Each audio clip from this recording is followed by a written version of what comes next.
Boa noite, saudações a todos. Meu nome é Victor Luneta. Estamos aqui para mais um programa ADESG em Foco, programa de estudos, o programa de entrevistas no contexto da Escola Superior de Guerra e dos egressos desta instituição.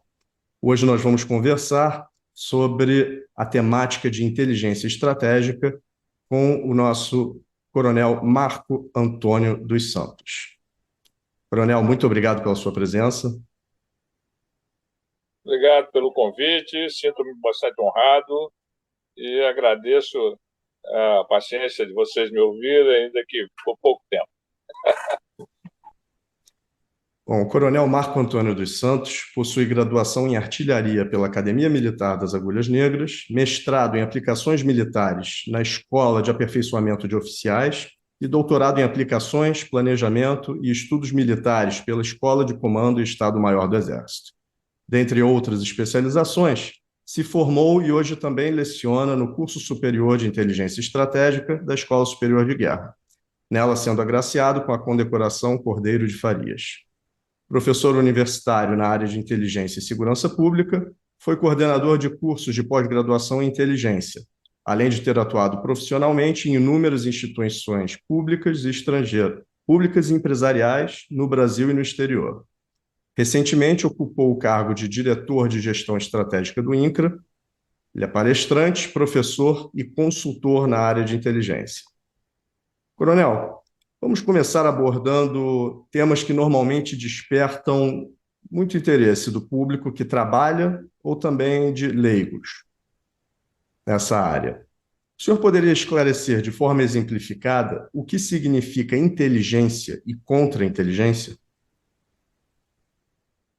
Bem, Vitor e demais assistentes, a palavra inteligência, ela engloba, na realidade, ela é um termo que classifica uma ferramenta de gestão estratégica tão antiga quanto a existência do homem em comunidades no mundo, né?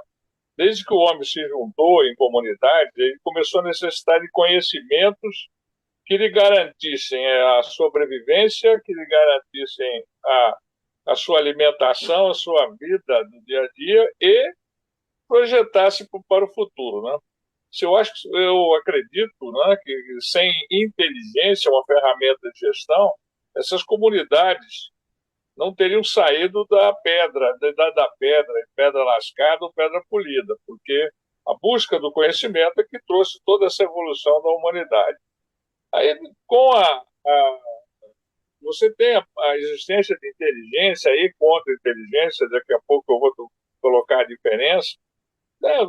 Os casos na Roma Antiga, Grécia, na Pérsia, todos, desde lá, Alexandre o Grande era um grande usuário de inteligência, ele instituiu a ferramenta inteligência para que seus exércitos não só combatessem, mas sobrevivessem, né? Em termos de logística, inclusive, em todas as suas conquistas. Bom, a inteligência, então, como eu disse, é uma ferramenta de gestão.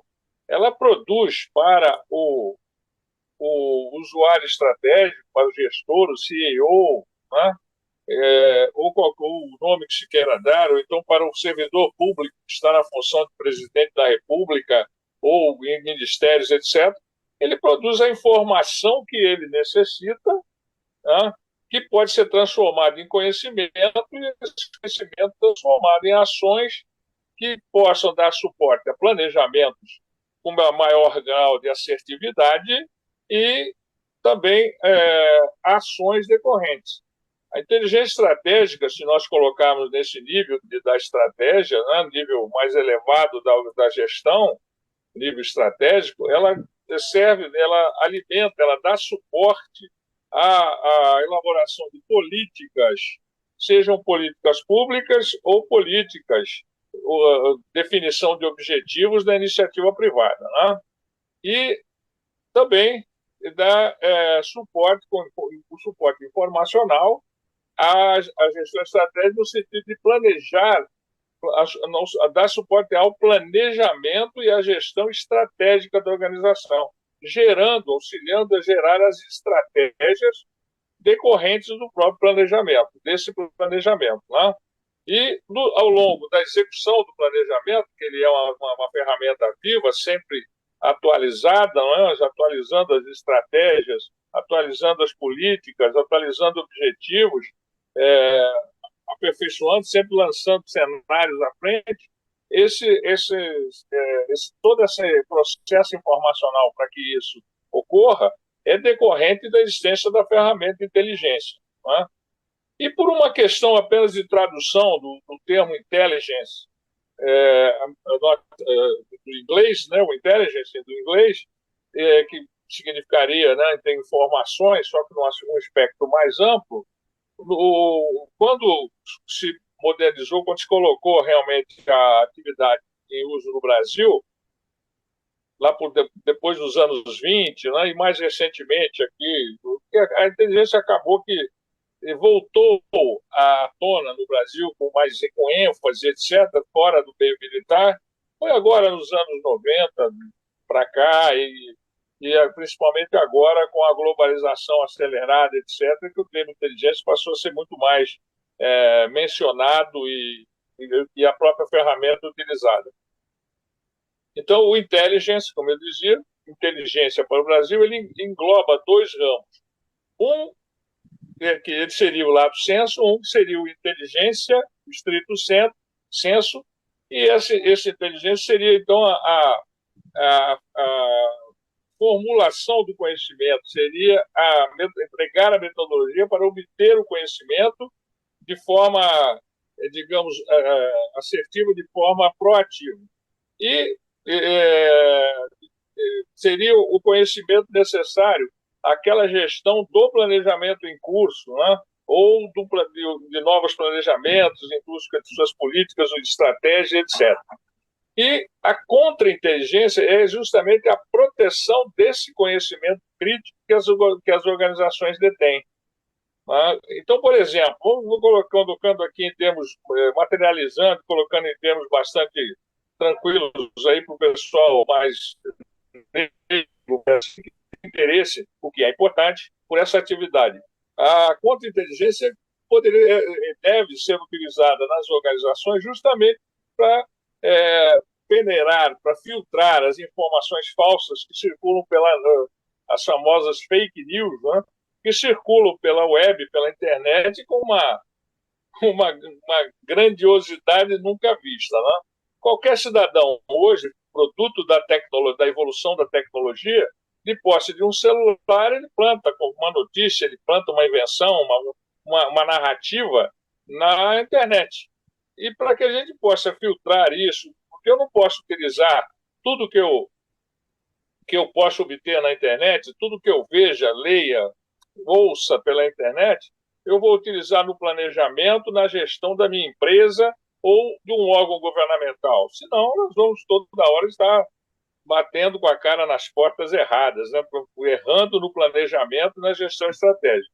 Então, a contra-inteligência seria, vamos dizer assim, a proteção para evitar esse tipo de informação falsa, ou então evitar a coleta, a busca de informação que nós, de um conhecimento crítico que a minha empresa, que o Estado detém, e que pode ser alvo de interesse de outra sociedade, de outra nação, de outro país, como a gente queira chamar.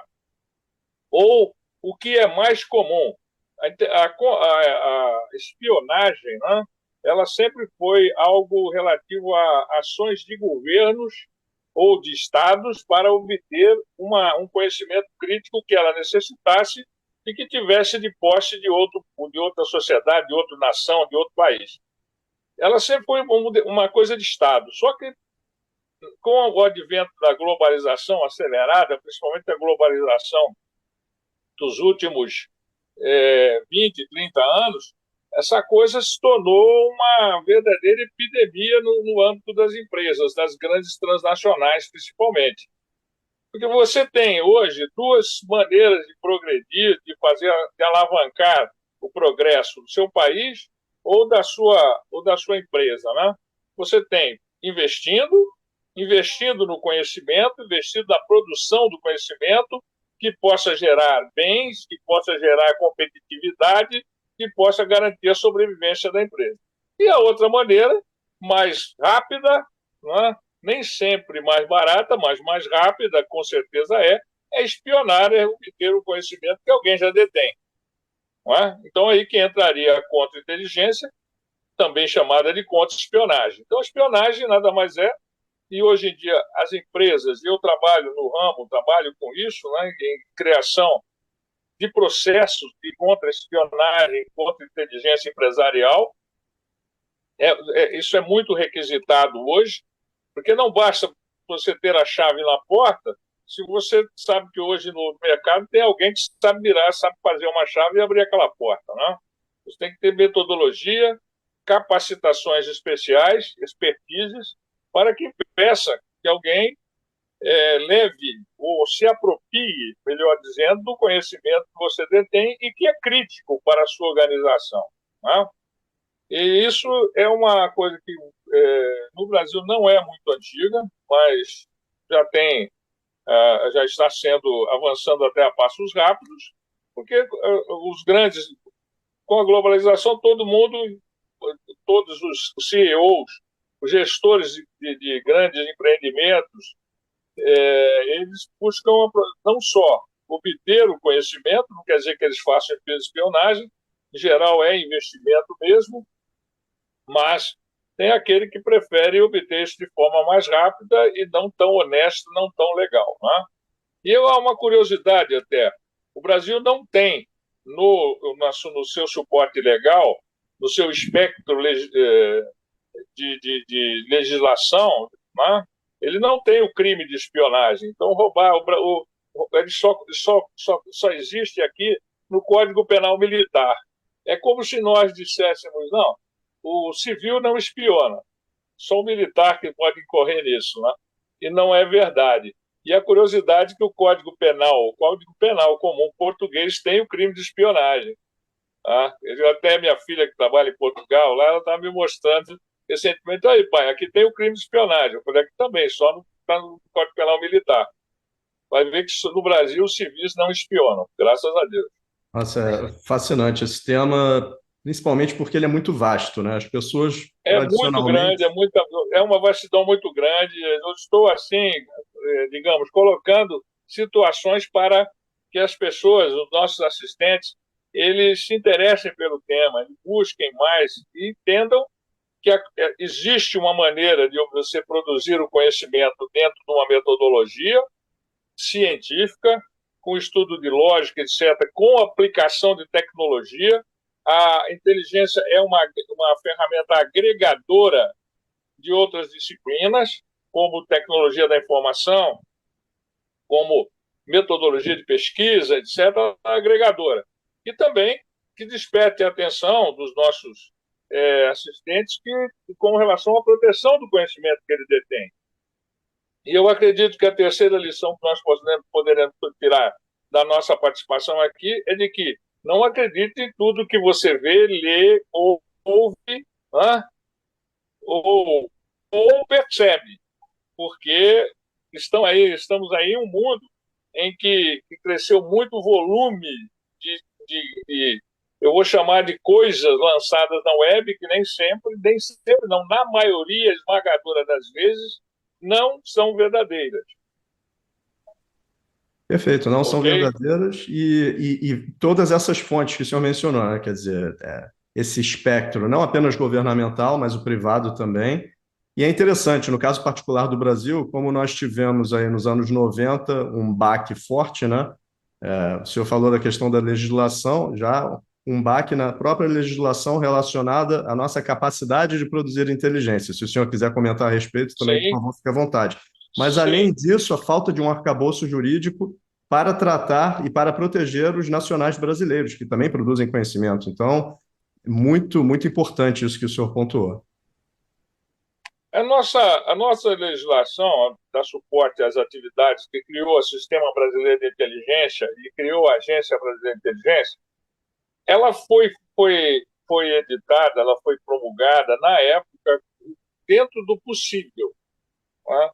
Eu participei do processo, inclusive, de elaboração do decreto que regulamentou esse é uma está também no meu currículo, mas isso não me interessou no momento, não importa. Eu estava no grupo que trabalhou nos decretos de execução da lei, né? Da lei que criou a BIM e o CISBIM.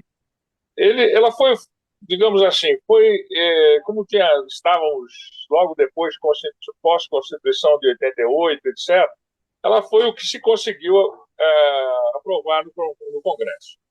É claro, as sociedades evoluem, mudam e evoluem. Às vezes mudam, não tão para melhor, mas sempre é alguma coisa à frente, né? Por mais que se pense que algumas coisas acontecem como caranguejo, que vai um pouco para frente e um pouco para o lado, né? Também ocorre a evolução. Então, nós precisamos realmente de um aperfeiçoamento nessa lei que regula a atividade de inteligência, que dê mais suporte à atividade de inteligência de segurança pública. Algumas iniciativas foram tomadas nesse sentido, mas ainda carece de aperfeiçoamento, né?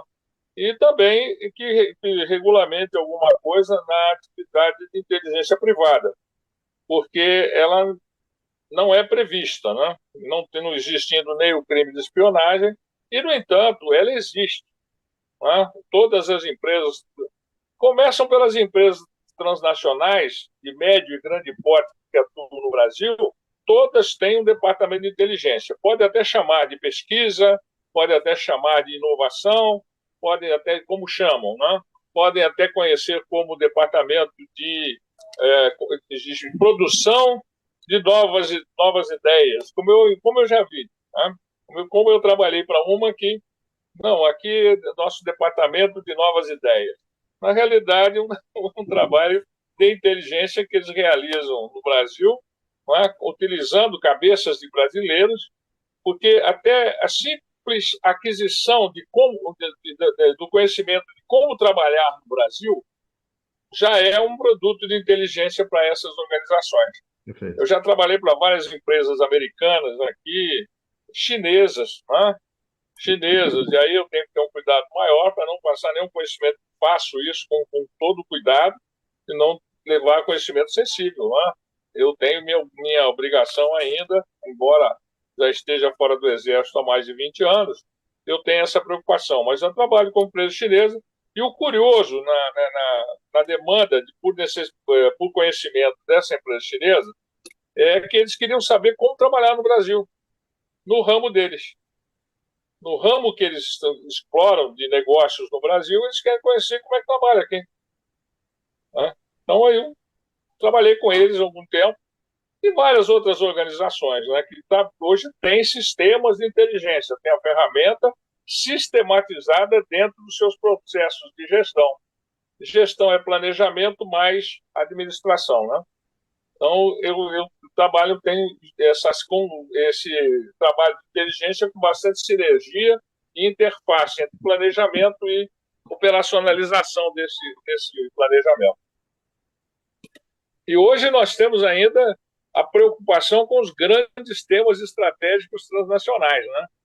Que são temas e eventos que não só podem, como impactam severamente a gestão brasileira, seja ela pública ou privada, no dia a dia. Todo dia nós temos alguma coisa nova que pode impactar a nossa administração, pública ou privada. Ok? Isto também é um trabalho, é um foco da atividade de inteligência estratégica. Bom, primeiramente, antes de nós prosseguirmos, eu queria me excusar de ter feito uma leitura breve, sintetizada do seu currículo. Certamente havia uma série de outros elementos que, Não, em razão da fique tranquilo. brevidade da leitura, não foram possíveis de convencionar para os demais. Fique tranquilo, Vitor. Tá tudo bem, tá Mas tudo tranquilo. Mas muito relevante o que o senhor mencionou, e mais uma vez, né, batendo na mesma tecla, voltando a como é vasta essa área, não só nessa dicotomia público-privado, mas também a questão das ideias, né, o primeiro capital, também a forma de se trabalhar, ou seja, metodologias, a questão toda dos costumes locais, né, todos esses assuntos são relevantes e são matéria de inteligência. e a maior parte das pessoas talvez não pense nesse sentido e não entenda essa relevância, né? Mas desde o princípio da constituição de uma organização é fundamental, né? Manter essa proteção e também na dicotomia de defesa, que é o que tradicionalmente as pessoas sabem, questão de espionagem governamental, mais romantizada pelo cinema, mas também segurança pública, né? E o senhor Sim, mencionou com as certeza. agências dentro de cada uma das instituições que prestam esse serviço. Então, muito obrigado pelos esclarecimentos. Eu queria agora entrar na questão também mais aí dessa fase de defesa e a parte da defesa dos países. A geopolítica ela parece estar nos últimos anos em ritmo acelerado, né? E com significativas mudanças, como por exemplo a questão da pandemia, dos anos recentes, ou com a invasão russa da Ucrânia esse último ano. Quais cenários e perspectivas mundiais, na sua opinião, mais chamam a atenção hoje? Bom, você toca num ponto extremamente importante para o Brasil, para o mundo, né? Para o mundo. Esse quadro já vinha se desenhando a partir do fim da Guerra Fria, 1990, 91, 89, 91. Esse quadro de alterações geopolíticas, né? De alteração de poder, quadro de poder mundial vinha já se alterando, né? Embora nem sempre abandonando a história, né? Tendo muitas sociedades ainda vinculadas ao seu passado, né? Mas o fato é que chegamos a 2022 com uma situação que não é exatamente surpresa, né? Com o que foi a invasão da Rússia à Ucrânia, uma ex-república do tempo da União das Repúblicas Socialistas Soviéticas, né? Deixou de ser uma dessas repúblicas com o fim da Guerra Fria e que era detentora do maior arsenal nuclear da antiga União Soviética e que devolveu, até por uma gestão política internacional, devolveu as ogivas nucleares ao seu antigo conglomerado de repúblicas, né? E e é curioso que houve uma inversão aí na história do Império Russo, porque a Ucrânia é que deu origem praticamente, historicamente, ao todo o Império dos czares a partir de São Petersburgo, né? Então, essa coisa indicou que essa invasão russa, aliás, ela não é mais nada que o cumprimento de uma visão estratégica que vem lá desde Pedro Grande, que é a Rússia caminhar em direção à Europa, né? Ir em direção à Europa e aproximar-se de mares quentes, de mares de portos que ela pudesse utilizar durante todo o ano. Então, agora, o gestor estratégico, o presidente Putin, resolve retomar essa iniciativa invadindo a Ucrânia. Claro, ele criou, e a inteligência mundial não detectou essas intenções, eu acredito, se detectou, não agiu com a de posse dessa informação, de posse dessa inteligência, no sentido de impedir que essa invasão se materializasse, né?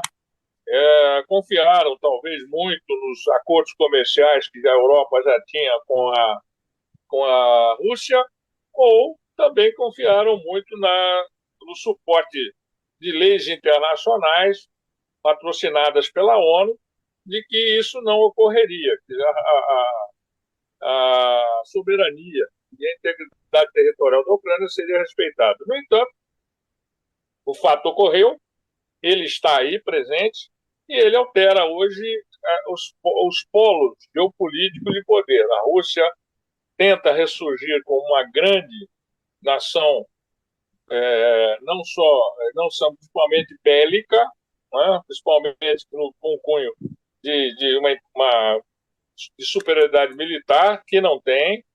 A economia russa é mais ou menos o tamanho da economia brasileira. No entanto, tem um poderio nuclear bastante sensível, bastante ampliado, bastante grande. E, concomitantemente com isso, as vistas do mundo voltam-se para outros polos, onde situações semelhantes podem acontecer, seja em relação China-Taiwan, né, que hoje nós observamos. Aliás, tem que fazer um parênteses, que os indícios de ocorrência desses eventos geopolíticos que modificam o poder mundial, que vão alterar de alguma forma a configuração do poder mundial, do poder das sociedades, países, etc., no mundo, eles já vinham sendo dados com a ampliação, com a novas corridas armamentistas. Já vinham China, própria Taiwan, Japão, a Rússia mesmo,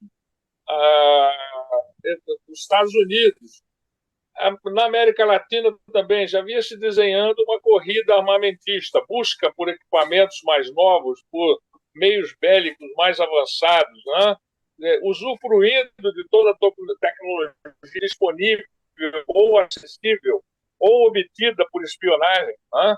Então a gente observa a China está ampliando sua capacidade naval, construindo porta-aviões, apesar da sua economia apresentar indícios de estar cambaleando um pouco, né?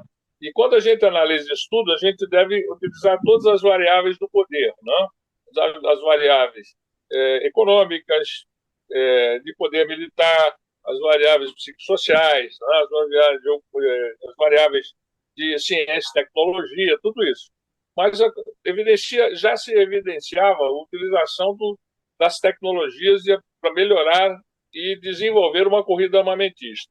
Então, após a invasão da Ucrânia, nós temos área de possível conflito. O Oriente Médio, como sempre. A questão da Síria com o ISIS, né, que é uma curiosidade, que o ISIS é um Estado sem território. Eles têm uma sociedade, têm um Estado Islâmico que eles criaram, querem ressuscitar, ou se ressuscitar é um termo cristão, né? Querem fazer ressurgir, na realidade, um Estado Islâmico, um califado, né, sem ter posse territorial de uma área deles. Então, um Estado sem território, né? São características atuais. E dentro dos Estados hoje constituídos, existem sociedades que não são do mesmo povo, da mesma origem. Então, você tem os curdos, você tem outras, na China mesmo, na própria Rússia, e que hoje, com essa mudança geopolítica toda, podem começar a arguir também as suas liberdades, as suas soberanias, né? E, além disso, tem ainda a crise da Coreia do Norte com o Japão, Coreia do Norte versus Coreia do Sul, né? Então, aqui, nós ainda, o hemisfério sul aqui, principalmente na região brasileira mesmo, há conflitos latentes. Existem alguns, que eu prefiro até não tocar muito nesse assunto, mas há conflitos latentes que vêm sendo bem administrados pela diplomacia, né? Pela diplomacia. Há um conflito latente, com certeza, isso eu posso citar, que já foi motivo, já foi consequência de uma guerra, que é a questão das ilhas Falklands, Malvinas, com a Inglaterra, né? Com o novo rei Charles III, vamos ver como é que isso vai andar. Perfeito. Essas mudanças Complicado. ocorrem. Complicado. Não, mudanças ocorrem. Eu quero aproveitar a oportunidade para indagar o senhor como que a atividade de inteligência se relaciona com a diplomacia, que o senhor acabou de mencionar. Bom, Vitor, e esses meus caros assistentes, né, meus caros interessados nessa atividade. A diplomacia e a inteligência sempre foram par e passo, né? Na Inglaterra, a Rainha Maria I dizia que ela que implementou o serviço de inteligência inglês, que existe lá há muito tempo, né? Eles são, digamos assim, grande vitrine, né, dos serviços de inteligência mundiais, porque eles são muito bons. Tem origem, não? Lá com Crowell, Walsingham, Maria I. Ela dizia que o bom espião inglês deveria usar a farda do militar, o fraque do diplomata e o dolman, o casaco do cientista. Então, esse relacionamento com a diplomacia, ele vem de muito tempo, sempre foi assim. Os centuriões romanos, né, eles eram também espiões, eles eram também agentes de diplomacia, militares e verdadeiros coletores de inteligência. Né? Então, quando eles foram ao Egito, eles não foram sem inteligência.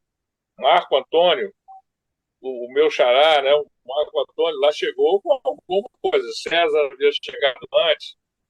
E, aliás, o serviço de inteligência egípcio já existia.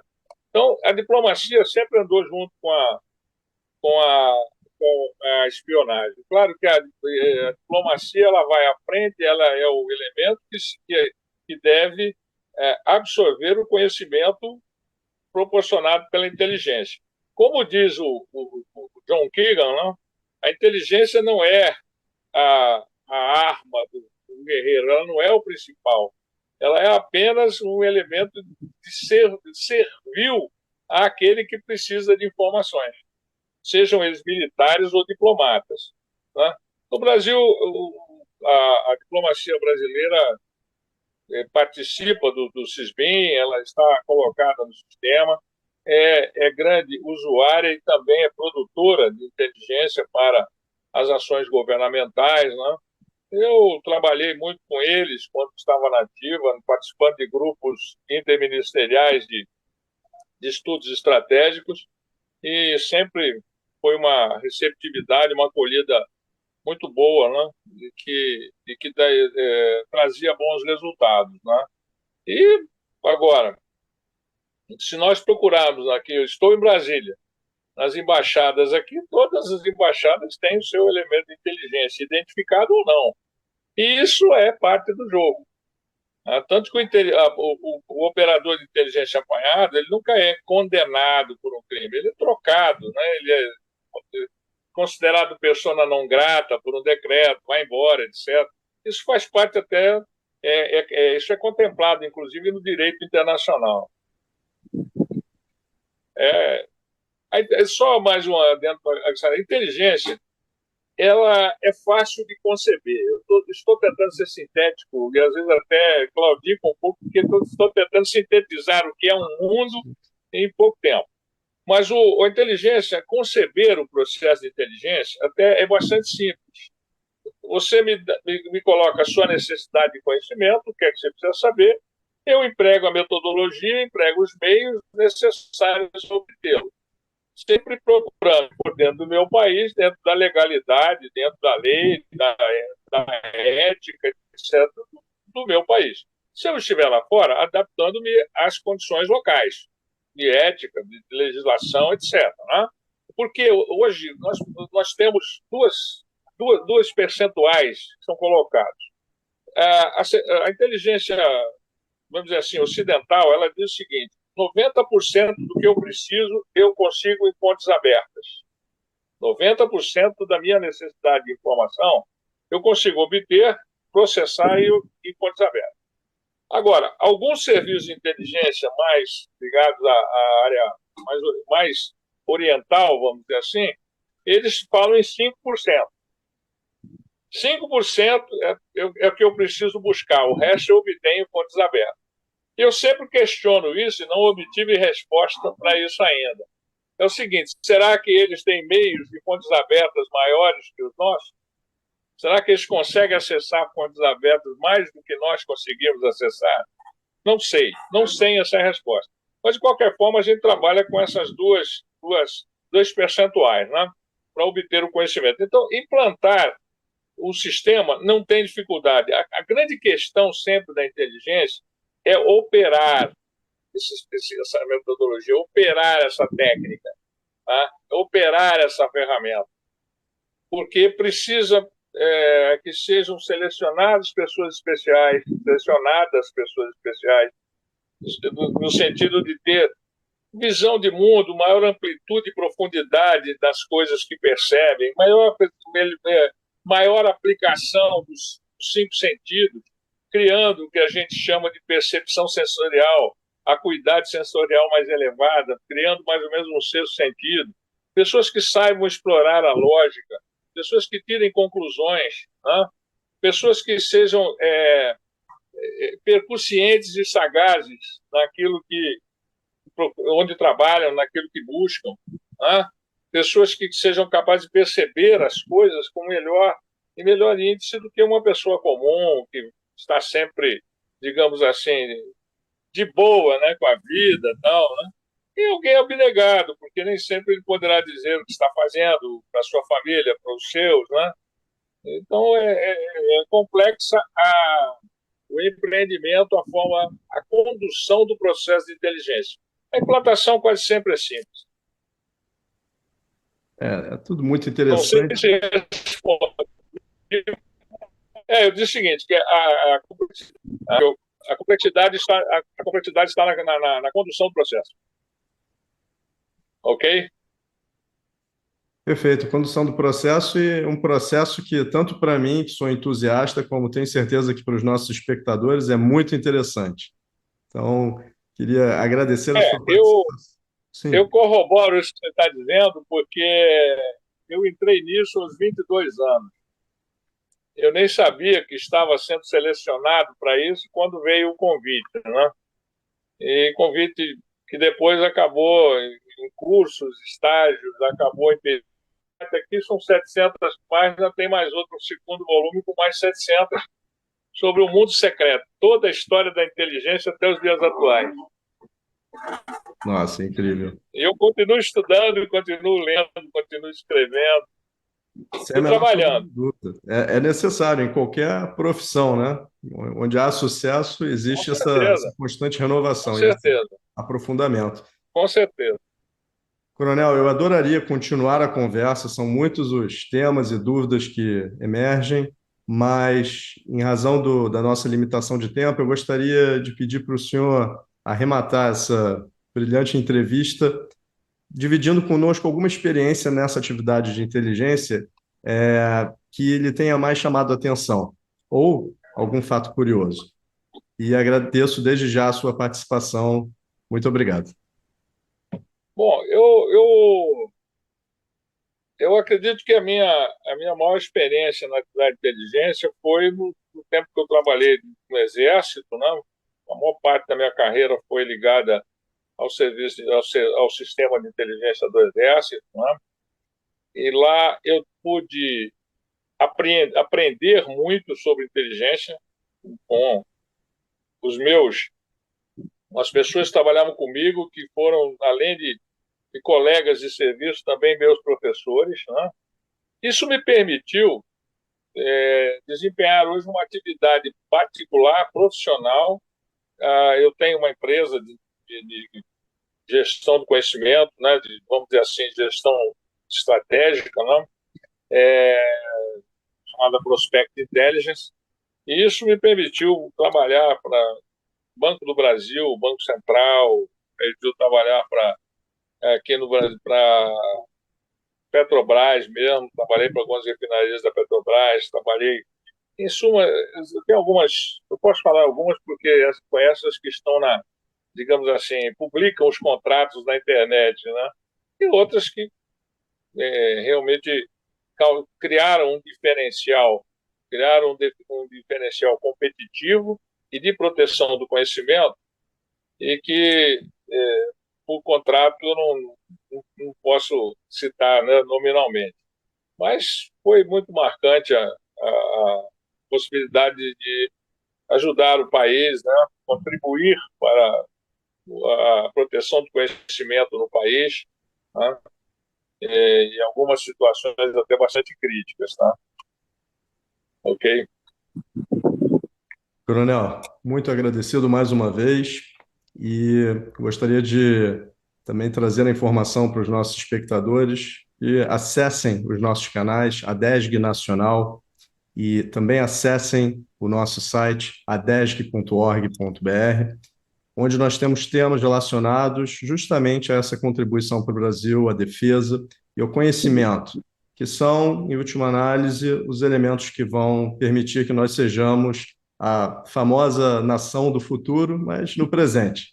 e que cada vez estejamos mais ladeados, cada vez mais envolvidos e almejando o processo de evolução da nossa pátria. Então, muito obrigado e uma boa noite. Boa noite.